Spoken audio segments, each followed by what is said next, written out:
Hello, and welcome back to another episode of Critical Reactions with your host, Bryan. It's a new week, and it happens to be the first full week of the month, which means Bryan's Choice. I get to choose all 5 things that we check out on this week, and the Bryan's Choice week, I tend to look at things that have been requested from bands specifically. Maybe they've emailed me and requested their stuff get reacted to. I go through the spreadsheet and see if there's anything that maybe seems highly popular that maybe I should put on the channel that just hasn't had a chance yet. Maybe I just want to revisit a band that has intrigued me in the past and I haven't had a chance to yet. That's what we do this week. We're going to start off today, actually, with one of those that I mentioned, which is checking out a smaller band who has gotten in contact with me. The band is called Aegius. They are a melodic death metal project with a symphonic edge from Chicago, United States. They were formed in 2020 by a seasoned guitarist, vocalist, and a classically trained but later turned heavy vocalist and keyboardist. Their EP just came out in March, I think, is when I got this email, so I'm a little behind on it. I'm trying to catch up on these. The EP has 5 songs. The first one is called Into the Dawn, which is what we are checking out today. So let's get into this and see what these guys are up to.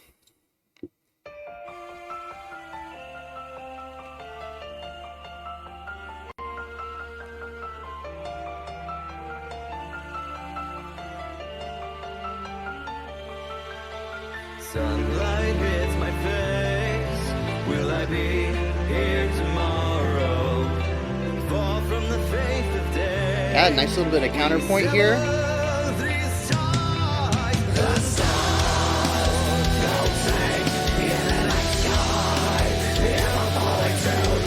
Nice mix between the growls and the cleans.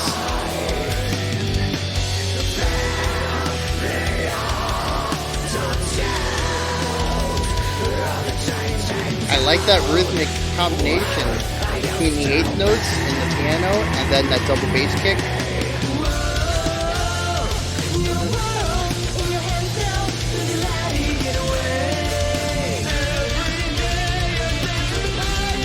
I think those were some, like some tuba stings there. We also had that tempo change at the beginning.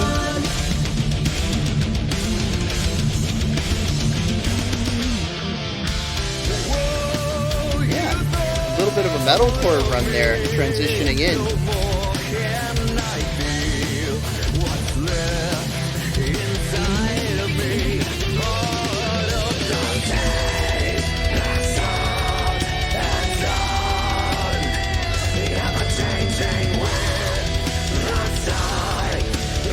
So yeah, we got the nice piano thing going on, and then the guitar and both vocals doing the same thing there. A little bit of a halftime feel. Got that big wide sound with the brass coming in.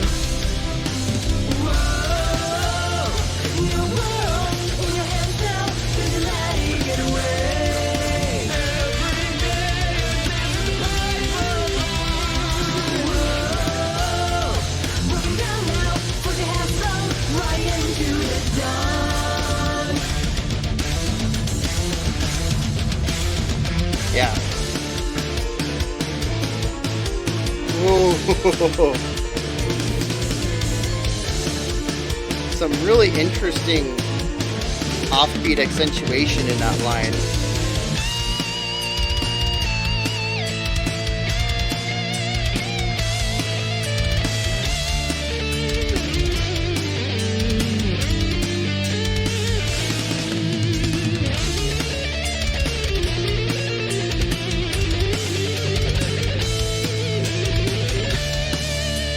Yeah, I love all these ideas are flowing.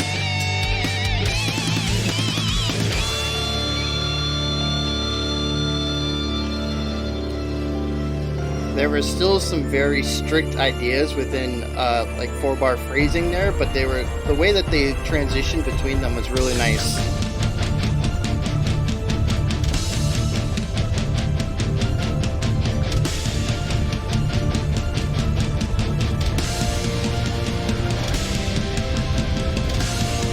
Oh, I thought we were.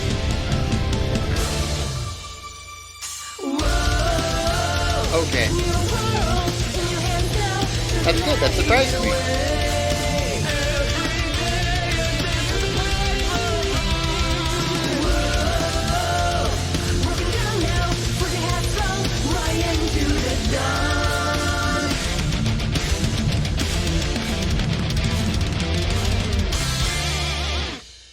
Yeah, that nice little drum run there at the end. That fill. Very cool stuff. Um,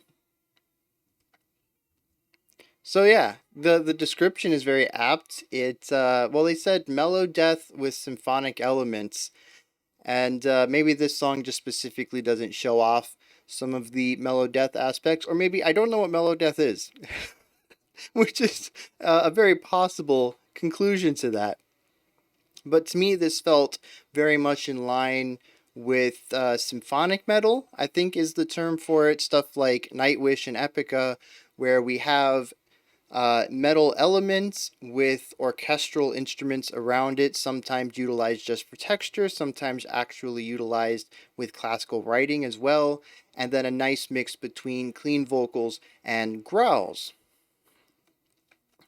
So yeah, on the surface, uh,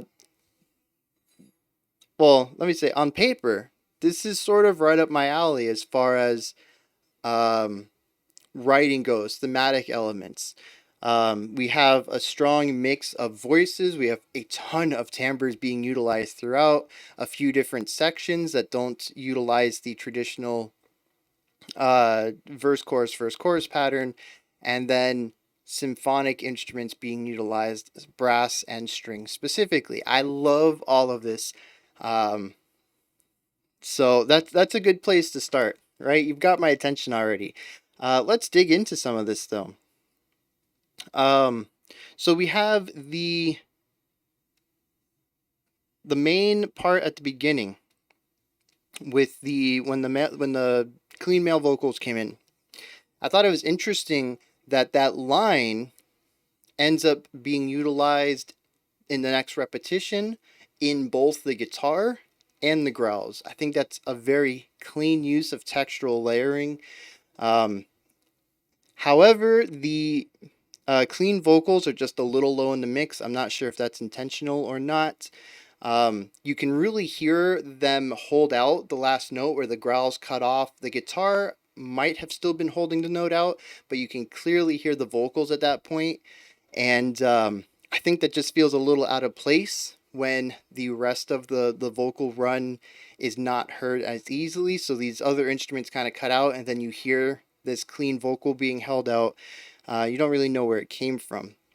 At least that was my impression the first time. After I kind of figured out what was going on, I really like what's happening. I think on paper that is a phenomenally written part. I really like how everything comes together there. It's really a mix thing, which I'm going to get into this later. The mix, I think, is the biggest thing holding this back. But let's stick to the music right now. We have this tempo change between the verse and the chorus. And it's interesting how it's a very subtle change. I would say 10, 15 BPMs, maybe tops. It is not a huge shift, but it's enough to give it this little jostling start at the beginning of the chorus where it feels like we've hit that second beat in the first bar just a little too quickly, and there's a little bit of a stumble there. And I like what it's going for, but I'm not sure what it has to do thematically with the song. Again, as I've mentioned many times before, lyrics are not my strong suit, and usually with music that has so much going on in it, anyways, trying to listen to the lyrics and listen to all of the layers that are happening is just a bit too much for me to do on a first try. So even if I could hear all the words, lyrics again is just it's not my strong suit. Breaking down metaphors and stuff like that on a first time listen, it's not something I'm going to be able to do regardless. With that said, I don't know if that little stutter has anything to do with the lyrical themes of the song. It doesn't really seem to have much to do with other elements in the song either. We don't really see this stuttering or out of stepness or maybe out of phase elements throughout the rest of the song. but I could see it being utilized just because there's actually a few ideas in here that I feel are implemented just because it's cool, which is always, well, let me say, it's usually a pretty good way about writing a song. They call it the rule of cool. It doesn't matter if it makes sense as long as it sounds cool. And there's a few elements like that I'll get into later. It's very possible that that was done there for that sake. But maybe it could just be covered up a little bit more with a smoother transition, because those two bars do just get smashed together without. We could have even an accelerando in a bar prior and have a 1 bar transition that helps smooth it in. So that could help unless you're specifically going for that jarring effect. But it leads us into the chorus where we have the clean female vocals, and it almost gets a bit of a punky feel. The drums tune up a little bit, and they start playing. The snare and the bass tend to work off of each other in a more driving manner rather than more of an emotive manner that we saw in the verse. And it's this interesting back and forth between these two ideas that we see throughout the song, of sort of this heavy, majestic weight versus this forward momentum drive. And we actually move between those two ideas fairly regularly, which is interesting. It's not necessarily opposed to each other. We don't have drag versus rushing, but it is interesting to see these two elements of sort of, stoic nature versus charging ahead. So that's pretty interesting. I like the way all the vocals play off of each other. I think the timbres sound great. The clean males and the clean female vocals sound good together. I don't think it's anything that. I'm not. I'm not gonna say that. They sound good though. It's not necessarily the mixing or anything like that. I think the voices themselves just line up very well, and it's rare to get that. There's always times I'm like, yeah, the vocals sounded phenomenal, but it's more of a mixing thing or choosing the right notes. And here, I mean, definitely note choice helps with it, but I like the way that the two voices work and play off of each other. Just a really good combination. Um, we also see an introduction of a tuba, I think. It could also be a trombone playing a bit in the lower range. I initially thought it had a clipping issue, and maybe it does clip a little bit. And again, all of these things could be intentional. I'm not criticizing for the sake of tearing down the song. I am simply stating, my reaction to it. And if these are intentional choices, you can completely disregard it. But the tuba seems to be very crackly, maybe. And it has a bit of a clipping sound to it. However, I really love the usage of it. These little orchestral stingers to give this weight to the beats that they're accenting. And the cool thing is that they're really accenting off beats. We get, if I remember correctly, we get a strong downbeat, and then like the offbeat of 3 or the offbeat of 2, I think it is, and it provides this bounciness. And like I said, it comes in around the time that we get that forward drive momentum. So we're getting extra energy from this too, because it's giving us this rushing feeling of pushing on the offbeats. It's just that whole section, the whole chorus, the part where we get the female vocals, it really comes together to provide this theme, this idea of forward drive. And it isn't just the drums, it is everything. It's the tempo changes, how the drums work, it's what beats they're accenting, it's the way that the stingers come in and what beats they're accenting. And there's just all this move to create this section that feels more forward driving than the previous one. And yeah, it definitely takes a lot of skill and work and drafting and redrafting, as any creative process goes, to create this atmosphere, especially when it's so distant from the one prior. Like I said, the other one's about kind of like standing your ground, it feels. It's very in the moment. And this one is very forward pushing. And yeah, they just do such a great job of amplifying that with all of these little nuances. Let's see, the guitar, the piano solo, I think it was very well done. I like the way that's, again, with the guitar solo, actually, that both of them had similar vibes to them. Their flow was very well done. I like the way they transitioned from one idea into the next. The guitar solo in particular feels, you can feel the 4 bar phrasing in it. And that's not necessarily a bad thing, but it does feel like these are different ideas that are being transitioned between rather than a single story being told. You get these harsh stops, sort of like chapters.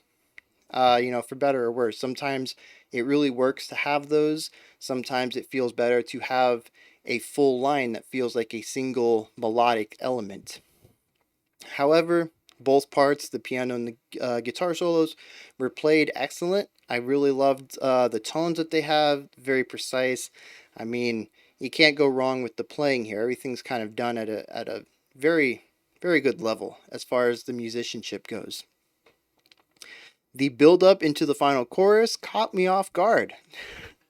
I really thought I had that one pegged given what we had heard prior, and we actually had a second repetition of build up. I thought we were going to do, setting the stage, next repetition, going into the big finale.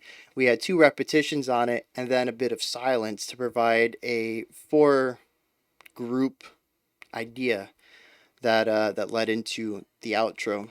So, yes, like I said, when it was going, it's always good to feel surprised. I don't know if it necessarily added anything to the song other than that, but again, rule of cool, if that's intentional, if you felt, I mean, maybe they could have, workshopped it. Maybe there was a first draft where they did the 8 bars, or I guess it'd be 4 bars. They were like 2 bars each. So 4 bars into the chorus, and it just felt like it was missing something.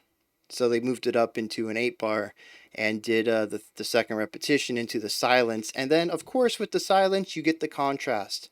You're going, instead of building up into the big, which feels nice, you get that nice, the tension growing, which ends up into the large release of energy, which of course is always satisfying. But instead, you get this contrast between quiet to loud. You get to experience the loud being more bombastic because it is, rammed right up against that real quiet section. So it makes it sound and feel larger than if you had just run into it. So each way has its own benefits. It's all about what you're trying to craft on a story. So everything in the song sounds good.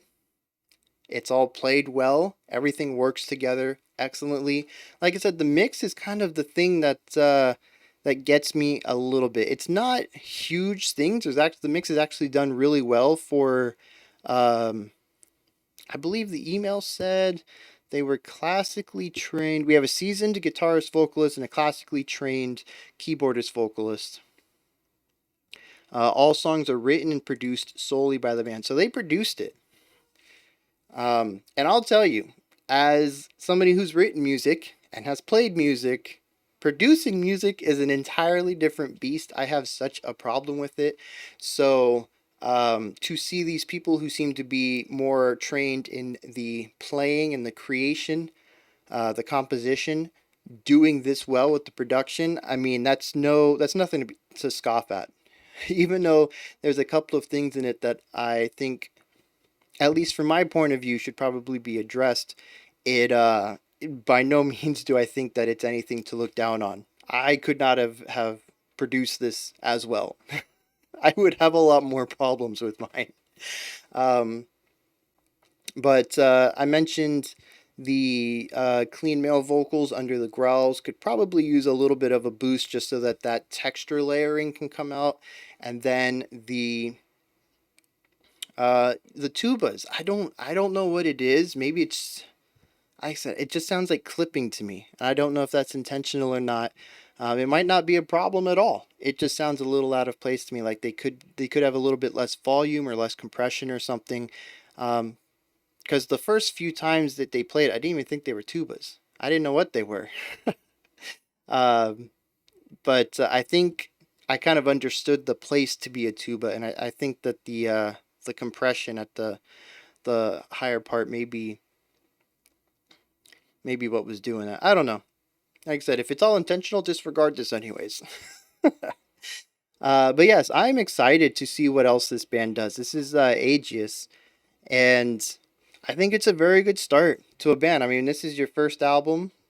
At least I don't know if the people have made albums before, but this is their first album together as this group, and it's an EP. They've only got 5 songs under their belt at this point, and it's off to a good start. There could definitely use a bit of work, but that is true with anything. Your first thing you make is never going to be the best, and you only have up to go from here. So I can't wait to see what this band does in the future. Those are my thoughts, though, on Aegius's Into the Dawn. This is where you guys come in, though. Hit me up in the comments. Let me know if you enjoyed this or not. Maybe it scratched your, an itch that you wanted, or that you have. I don't know how that metaphor works. Maybe you're looking for some new symphonic metal, and this is exactly what you're looking for. Maybe it kind of bounced off of you. Let me know in the comments. When you're done with that, you can head up to the description box. There's a link in there for Linktree, which is a very nifty site. It brings everything CR related, critical reactions related, together into a single place. Patreon, Twitter, Discord, special selection, spreadsheets, it's all in there. Hit that place up. When you're done, like, subscribe, ring the bell. I'll be back tomorrow at 5 p.m. Eastern Standard Time, 9 p.m. UTC with another video that I've chosen. I don't have a plan for this week. I'm literally waking up and saying, what should I do today? Let me check my email. Let me check that spreadsheet. Let me see what people are asking for in the comments. Yeah, I don't know what we're doing tomorrow, but it's going to be my choice, and there's definitely something pretty cool about having that power. Until next time, remember to be critical, not cynical of the music you listen to, and have a fantastic morning, afternoon, or evening whenever you choose to watch my videos.